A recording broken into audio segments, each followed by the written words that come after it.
that have the staffing to hold it up. It takes a lot of power to run a campus as big as CSU. And we're not just talking about the electricity. The amount of staffing it takes to run every little part of the school is massive, and right now you might have noticed a lack of said staff. Take the Durrell Center for example, where on September 5th they suspended the all-you-care-to-eat dining services due to staffing shortages. Durrell is not the only affected spot on campus, with places like the Laurie Student Center, small businesses run on campus, and even CSU PD are all running low on staffing. This could be equated to many different reasons, but thanks to a report in July of this year from the National Federation of Independent Business, they say that around 49% of business owners are having job openings that they are unable to fill as of right now, making it a 48-year high. Campus is littered with help wanted posters, and a few are recommending using Handshake, which can be accessed using your RAM web account. Next time you're waiting in line for food or just wondering why things may not be running as smooth as usual, just remember that the people that are usually there to help might not be at this time. If you find yourself looking for a job, feel free to check out jobs right here on campus that could be right for you. The rescue mission of Fort Collins, a local homeless shelter, is trying to stop their outbreak of COVID as almost a fourth of its male residents have tested positive for the disease. After 2 cases were found at the mission, mass testing was ordered. 15 residents and 2 staff came back with positive COVID tests. The shelter is now working with the county health department to work on an isolation plan until the outbreak is over. Most of the cases so far have been mild, only requiring rest and time to get better. Seth Forwood, the senior director at the rescue mission, said that he was worried the isolation period would cause conflict for residents who had recently found jobs. To combat this, the county health department is writing letters of explanation for the men's situations. Members of the Intertribal Alliance for Hughes Land Back are voicing their frustrations after one of the sweat lodges on Hughes land was destroyed. The group was reportedly going to gather on Saturday morning for a ceremony at the sweat lodge and instead were greeted with a destroyed building.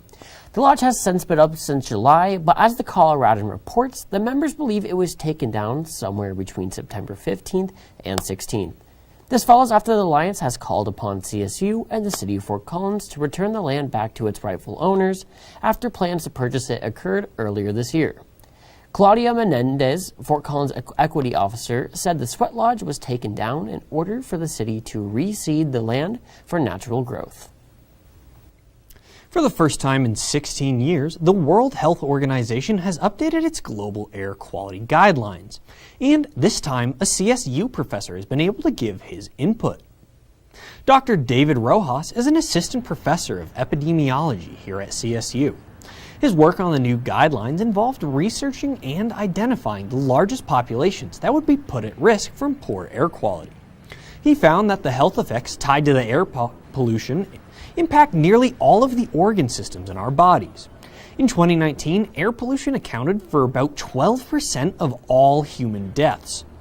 Claire Rolson, an officer in CSU's Science Communication Club, said that she was proud that CSU was a world representative and was doing such important research.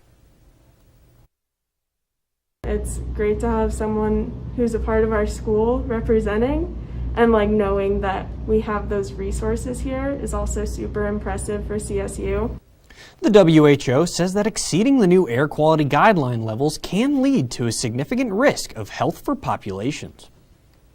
A woman who has been missing since July is still missing after a massive search term attempted to find her yesterday. Diana Brown went missing after her trailer was involved in a massive flash flood in Black Hollow.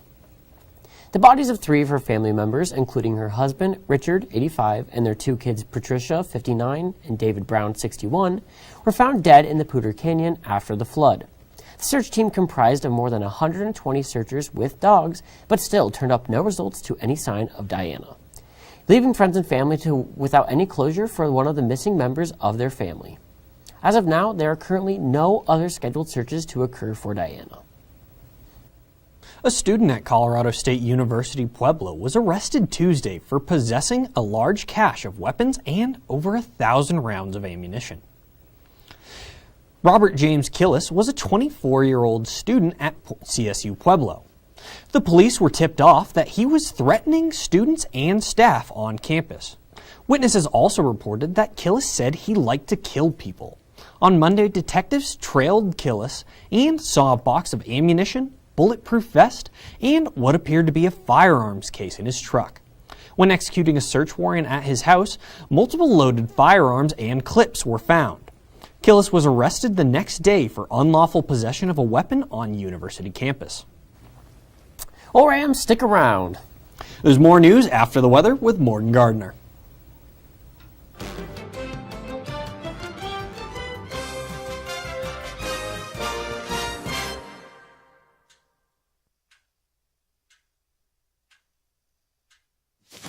Awkward. Do I look familiar? I should. You might remember me from here. Here.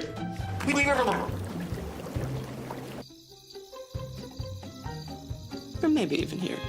But an awkward silence can be a great thing. It can actually be a perfect moment to reach out to a friend and ask if they're okay if they seem down. Doesn't matter how you say it. You all right? Everything's okay? Oh, gee. You all right, girl? You cool? Bugging dog. Just show you're there for them. Go on, Kelly. Seize the awkward.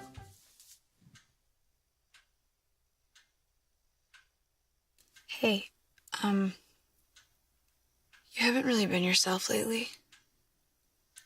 Are you okay? Find out how you can help a friend with their mental health at seizetheawkward.org.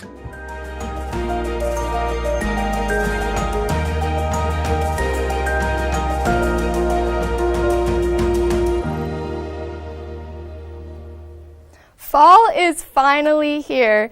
And while that necessarily doesn't mean lower temperatures, it does mean one thing.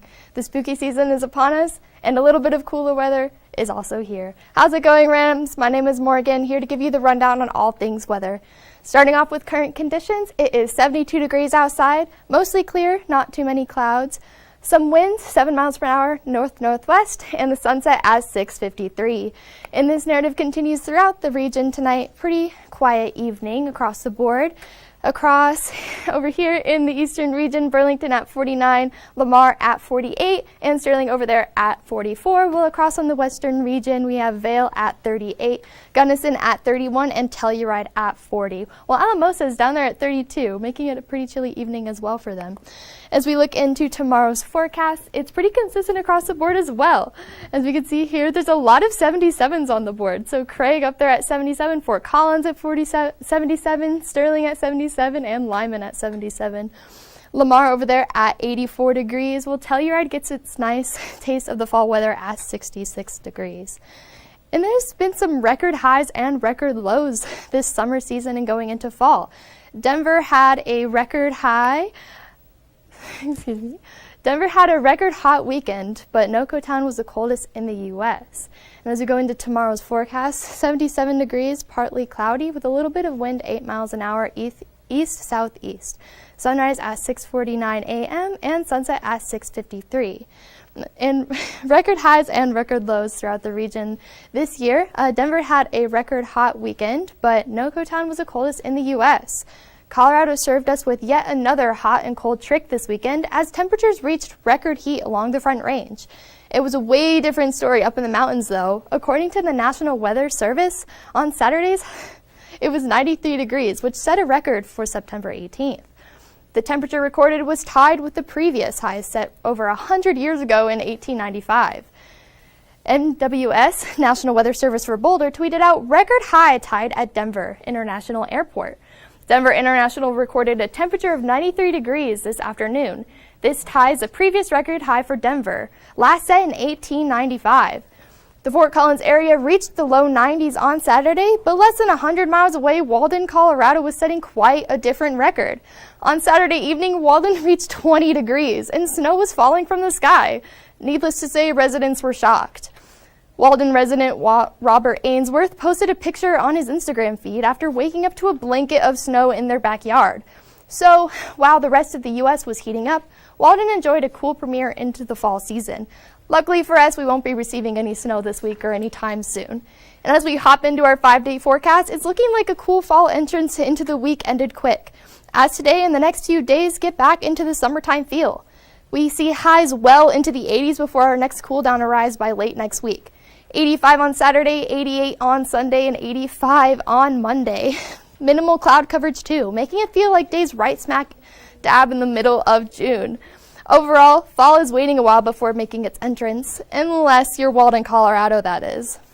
And well, Rams, that is all the time I have with you on weather tonight, but stick around after the break for more news.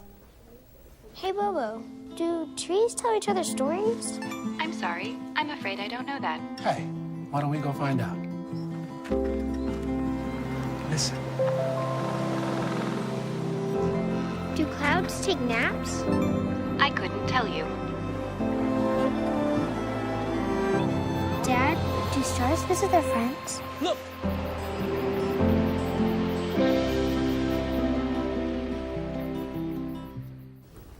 Welcome back from the break, Rams. We hope you enjoyed it. A trip to DIA can take someone coming from Fort Collins a little under 2 hours. But with the Northern Colorado Regional Airport's new expansion, that drive could be cut down to 20 minutes. A new terminal is being built with the predictions of completion set for the middle of 2024. Airport officials are hoping that the new terminal will attract more regularly scheduled flights. The first of the commercial flights will start October 6th and fly from Burbank Airport. For more information on how to book a flight, you can go to flynoco.com/flights. Flights are just always, I've always loved airports, and I've always loved actually flying and going places, so I really hope we can get that made. I'm super excited to be able to fly anywhere from Denver. Loveland. Honestly, yeah, same.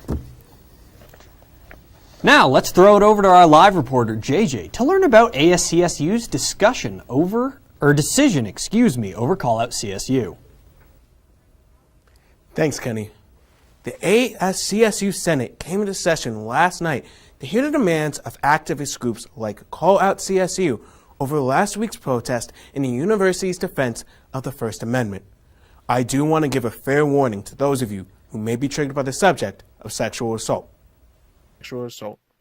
Emotions were high in the Senate chamber as members of Call Out CSU let out their frustrations with the handling of student safety following last week's plaza protest. Throughout the evening, community members gave harrowing testimonies about the abuse and mistreatment they have faced on campus. Stories of harassment, verbal homophobic slurs, threats of violence, and sexual assault were frequently brought up, leaving a lot of Call Out CSU's members physically and mentally exhausted. I feel like it is not a safe environment when people of color and people who are gender non-conforming or simply love someone besides who the person speaking does. To combat this issue, Call Out CSU wrote out Resolution 5103 to protect students of all backgrounds at CSU. The resolution, backed by the Pride Resource Center, the Student Disability Center, the Black African American Cultural Center, and many others, will address the needs of marginalized students. They had a long list of demands calling for things like the condemnation of hate speech, along with an investigative committee and a non-police oriented task force to hold those offenders accountable. Semester, we have to go out onto the plaza, we have to go out into the CSU community and hear all of these terrible things about us because CSU is hoping to turn the resolution into a collaborative effort by gaining the support of BIPOC communities like the Native American Cultural Center and other marginalized communities. Controversy arose as senators like Senator Osterhout believed that the resolution was rushed and uninclusive to indigenous people. After discussing for over 2 hours, it was decided that the resolution would be sent to the Budgetary Affairs Committee for evaluation. The resolution will come up again at next week's Senate session for another reading.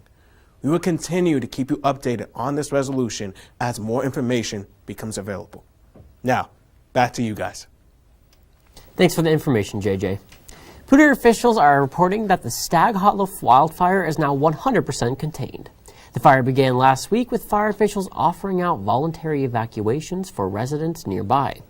Over the last few days, the firefighters were doing their best to get in under control, and as of Tuesday evening, it looks as though they have. After the Cameron Peak fires ravaged our state last year, the potentiality of another massive wildfire is sure to get anyone on edge. Luckily, our fire department was able to take this one down before it got too bad. If you use Fort Collins' Transfort, there are some new changes coming next week that you should know about. Routes 11 and 12 go through much of Fort Collins south of Horsetooth Road. The routes will be indefinitely suspended due to a lack of employees. The university chose these routes due to their low ridership rates. These closures come after Transfort wasn't able to fill over 20 open positions after months of searching. For anyone who is impacted by these lines shutting down, an on-demand taxi service is being set up from 5:30 in the morning until 8 o'clock at night. Well, Rams, that is all the time we do have for you tonight. But be sure to stick around for all the sports news you could ever want from Cameron Evig. And the best in entertainment from Tom Isaacson right here on CTV. Hey, Bobo, do trees tell each other stories? I'm sorry. I'm afraid I don't know that. Hey, why don't we go find out? Listen. Do clouds take naps? I couldn't tell you. Dad, do stars visit their friends? Look.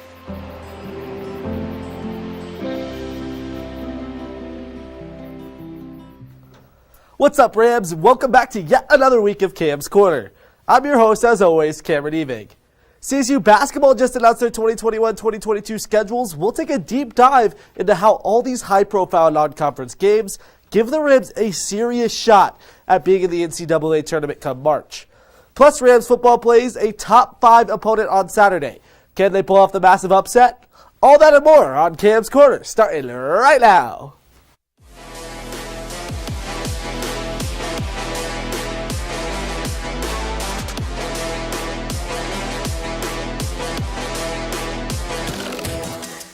CSU basketball finally saw its schedule finalized on Monday, and man, that leaves me so hyped for my favorite time of the year, basketball season. Moby Madness is just 47 days away, and I for one expect big things for both the men's and women's squads this year. Let's tip things off with the men, who start their season off with a bang when they play last year's March Madness Cinderella story in Oral Roberts on November 9th. After that, the Arkansas Pine Bluff is followed up by Peru State, the school from Nebraska, not the country, who comes into Moby on the 14th.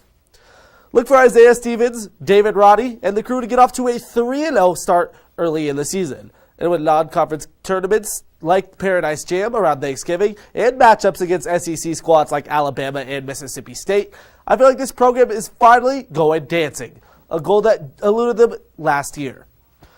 Oh, and the Lady Rams also have some interesting matchups. Just like the men, they'll have a shot at Oral Roberts, but not before playing in-state opponents Colorado College and Northern Colorado. If Coach Williams' teams wants to find success this year, it will have to be on the back of junior McKenna Hofschild, who is the only returning starter from last season. Now, McKenna is a beast, but it's definitely going to be a challenge to find chemistry with an almost completely new starting lineup. We'll just have to see who emerges for CSU. And moving things on to the gridiron, CSU football is coming off a huge win this past weekend against Toledo, but no question about it. There isn't much time to celebrate when you have to travel to a top 5 team the very next weekend, with the Rams entering the confines of Kinnick Stadium to take on Iowa this Saturday at 1:30. When you go against a team of this caliber, especially at their house, the visitors are going to need a lot more than just momentum from last week's dub to pull off this upset. Iowa comes to this one 3-0 on the season, blowing out squads like Indiana and Kent State. Oh, and they secured a 10-point victory against their in-state rivals, Iowa State, to take home the Cy-Hawk Trophy for the 6th straight time. Now, if Rams want any shot at all of a W, it's going to have to come with clean and efficient play on offense.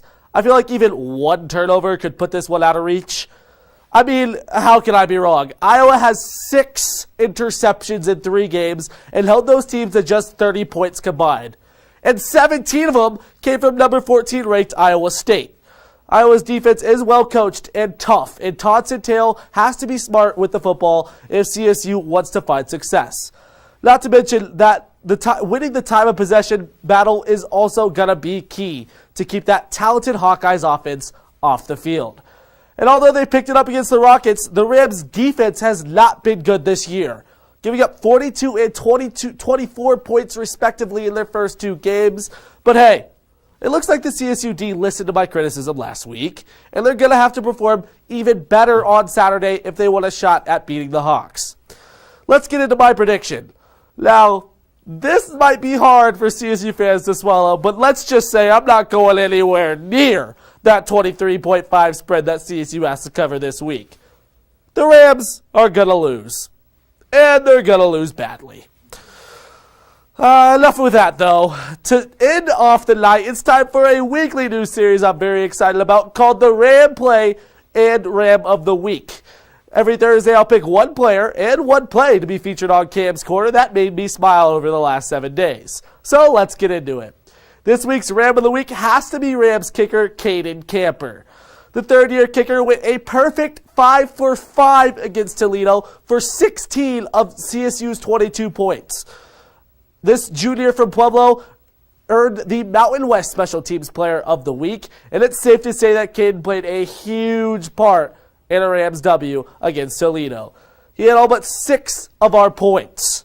And last, but certainly not least, here is the Play of the Week, which also comes from Rams CSU football special teams unit, but this time it's third-string punt returner Thomas Panunzio. Let's take a look. Looking at Panunzio, a booming punt from the Toledo punter. Panunzio has to backtrack to catches it at the 30. He goes to the middle, makes 2 men miss. There goes another one. Get off me, son. 2 more right in between. Turns on the burners, and Panunzio is absolutely gone. The only touchdown of the game comes for Thomas Panunzio. And, well, Ram fans, that's all I've got for you tonight, but be sure to come back to Cam's Corner next week to get you caught up on all of your sporting news. Hey, and do not go anywhere, because Tom will get you up to date on everything in entertainment right after this. Children struggling with hunger in America. That's 1 in 5 daughters, sons, neighbors, and classmates who don't know where their next meal is coming from. Yet billions of pounds of good food go to waste every year. It's time we do something about it. Feeding America is a nationwide network of food banks that helps provide meals to millions of kids and families in need. Visit feedingamerica.org to help them feed even more. Together, we can solve hunger. Together, we're feeding America.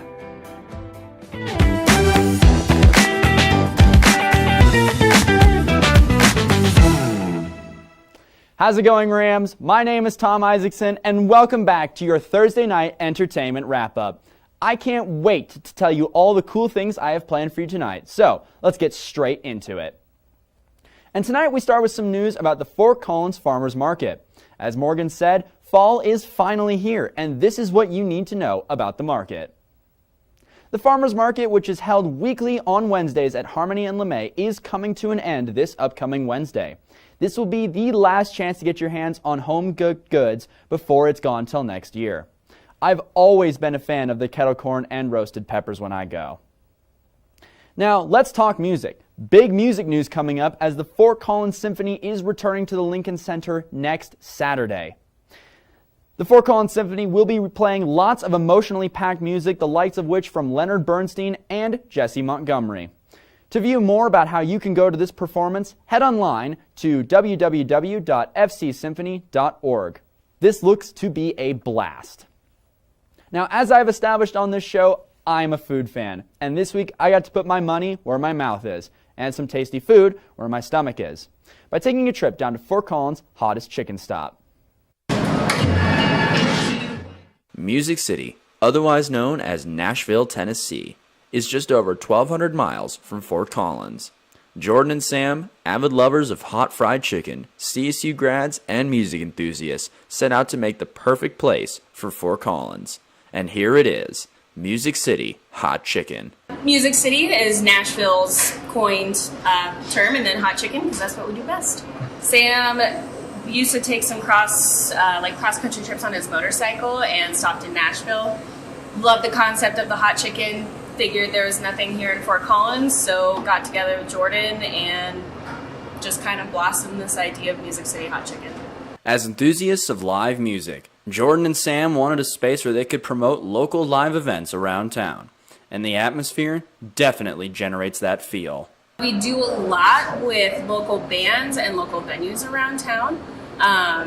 We promote shows, we promote comedy shows. Last summer we actually did a line of some canvas totes of different local bands, and all of the proceeds for those totes went back to reopening local venues and stuff like that after the pandemic. But overall, the place is just full of fun, which you can tell right when you walk in.